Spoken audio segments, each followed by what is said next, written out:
You'll be facing us again. Yeah, you know, I thought I had a reprieve, but now I gotta look at you guys. Jeez. I'll get through it though. I'm gonna battle through it. How's Coach Brown? I haven't seen him yet, and it's, you know, just feels so badly. He had talked before the game, way before the game. He said he's really feeling poorly with vertigo, which I kind of know what it is now, but maybe everyone does. And it, you know, you feel dizzy, and then during the game in the first half, I was watching pretty close, and you know, he was getting up and down. I kept telling him, just sit down, but he's a little stubborn once in a while, and then literally when we were coming back onto the court, he was walking on to the court through the tunnel and said, "Hey, I think I just got to sit down." And so, you know, actually I didn't know whether he would be able to come back or not, but I hope he's okay. I think it was probably a wise decision on his part, so I'll see him here in a bit.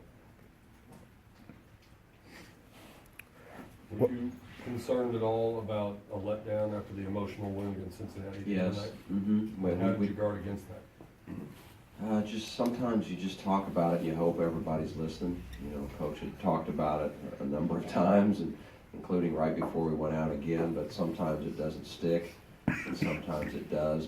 But honestly, I don't know. I think we had a little bit of a letdown in some way. What we did is we came out and made a lot of shots to open the game, and that always makes it look like you're really ready to play and you're playing well. And when the ball's going in, everything just feels good. But we honestly at halftime did not feel like we had guarded all that well. We thought we'd gotten lucky. We thought they got the ball to the paint far too many times, and we just had missed some shots that they normally will hit, and it kind of proved to be true. We didn't play very well on the defensive end the whole night. And I'm not trying to be a downer, but I'm just trying to be honest.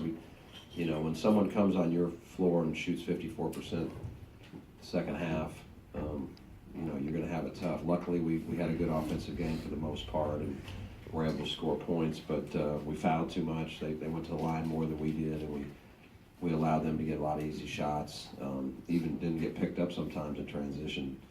Just simple stuff. So I don't know that we were really as sharp as we would have hoped, or that we're going to need to be when we go on the road this week for sure.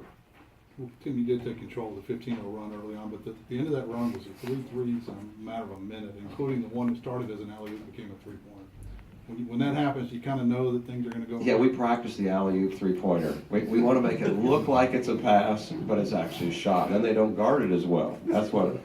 No, I don't know if we were talking. I don't know if I've ever seen that. I'm sure I have, but I don't remember. But you know, you're right. When the ball's going in, things like that happen, and we were fortunate. But and there were a lot of good things, and some guys played very well. But it's just kind of sticking in my mind that the feeling I had in the second half was we're not on top of the defensive end and we're fouling way too much.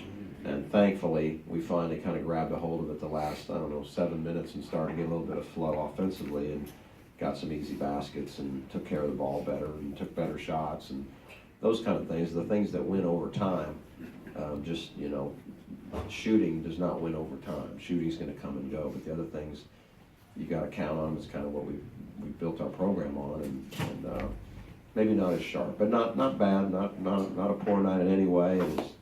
Every win's a good win. Kim, can you talk a little bit about the rebounding ability of this team and kind of what that means about their work ethic? And you get 10 from Jerry Foster. Yes, and need to say that, you know, Jerry, anybody that gets 10 rebounds, I don't care who you are, it's a good night. And he's a 6'5" freshman that played 22 minutes and he gets 10 boards. Terrific, and it was a big part, you know, I thought of our game. The fact that he chased down 4 extra offensive rebounds, those kind of things are invaluable. But this team has been outstanding rebounding the ball all year, and I think it speaks, you know, you can say some of it's athletic ability, some of it is, but everybody you play for the most part these days is very athletic. So to me rebounding is really just kind of tells about your heart and your competitiveness and your toughness, and this team has a lot of it. A lot of guys that'll go get rebounds. Obviously, Jordan has been sensational all year rebounding the ball, but as a group, we have we have thrown some numbers up that are just really outstanding, and I pointed for that. It's want to, and then our guys want to, and it's one of the biggest statistics in basketball. Tim, what does it say about this team? Be halfway through the season with all that you've been through, had to go through the emotions of the probation, shorthanded, and be undefeated at this point. It's a little bit surreal in a lot of ways, because we have all, the players most of all, but we've all been through so much, you know, and you could call it adversity or incredible distractions or excuses that we could make. We've somehow just each and every night to be, what is this, January 10th? Is that where we are? January 10th, and still the streak goes, and we're not talking about it. We hope that, you know, we just can stay very narrow focused, but it does. I think it has to do with the rebounding. You know, the fact that we really rebound shows that there's a real competitive fire in this group, and I don't think you could be 15-0 if you didn't have that, and it's what makes these guys a lot of fun, and it makes me respect them a great deal that they've overcome all that they have, and they're still doing what we said the first day. The only way we can turn this negative into a positive is to do something crazy special, and obviously they are really trying to do that. You face the tallest player in the league tonight in Taco Fall, and maybe the heaviest player in Justin McBride. How do you prepare for that? Is there anything you can do to simulate that in practice? No, in a word, no. I tell you what, it's really tough, and thankfully we had played against a 7-6 player before a couple of years ago when we played Irvine, and so we at least kind of had a feel. But they do some really well thought out things with him. They play an extended zone defense, and they put him at the basket. And, you know, basically when you watch film, he eliminates 8 to 10 feet worth of shots. I mean, think about that. If you could just wipe off 8 feet every single time somebody comes down, it's pretty good. And so he's a big problem. And McBride is just really a very talented offensive player. I mean, his hands and his feel, and he's so darn big that even if you have position, sometimes he can whip you. And honestly, in the second half, early on, obviously they were just decided they're going to go to him.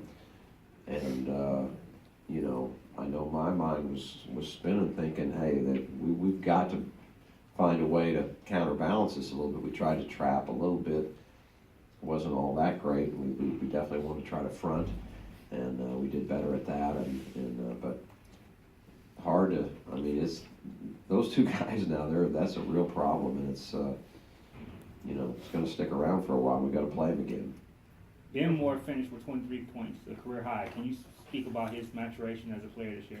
Yes, he Ben is a guy that it's always great to see him have a great statistical night, because then everybody recognizes his talent. But when, from a coach's standpoint, even when a guy doesn't have a great statistical night, you look at guys, what they do, and all the little things that help you win. And he helps you win each and every night, even when he's not scoring a lot or maybe not a lot of rebound. He's a guy that's hard to take out of the game, honestly. He's really aware. He does so many darn things well. He can guard multiple positions. He understands what's going on. He's great defensively, position-wise. He's an outstanding player, and it's just great to see him do those kinds of things offensively. Hope we have more nights like that from him. Tim, this may be a tough question to answer, but is Larry need medical assistance, or is he just resting? I don't know. I'm the wrong guy to ask that, because I couldn't even really explain to you what vertigo is. But I don't think so. I think it's something that kind of comes and goes, and I think with antibiotics, treating it, because you can probably hear I've got some stuff. I think that affects it from what I have been told. If you have congestion and sinus issues, I think it has something to do with, you know, making that worse. But I don't think so. My guess is, and my hope is that he'll be back to normal soon.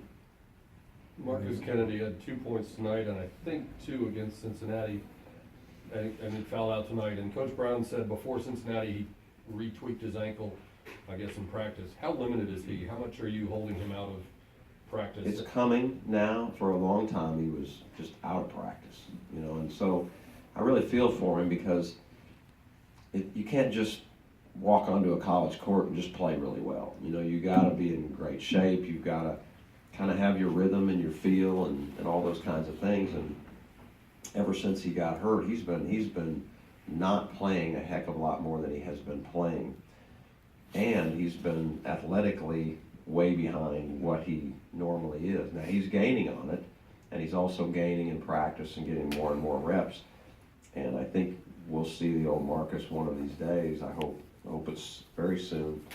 But I know for him, think about it, his senior year, how frustrating it is to be playing minimal practice reps and then try to get in the game and perform at the high level that he's used to. So he is practicing a little bit more. I think it's getting better, but it's not all the way, and nor is his, you know, he's not right back to that same form and feel that he normally has.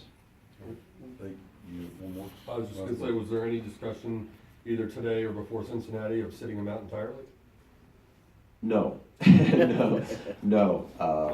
Hadn't even thought about that, I don't think, because, you know, our numbers, obviously if he was really hurt and our doctors and trainers felt like he shouldn't play, we would always hold him out, but that's not the case. It's a sprain, and a lot of guys are playing across the country with, you know, as they heal up and not full speed. I tell you, by February, nobody's full speed, hardly in college basketball. Everybody's dinged up somewhat. But, you know, he is on the way up. He's on the mend, and hopefully he'll get all his bounce back really quickly. All right, thank you. Thank you.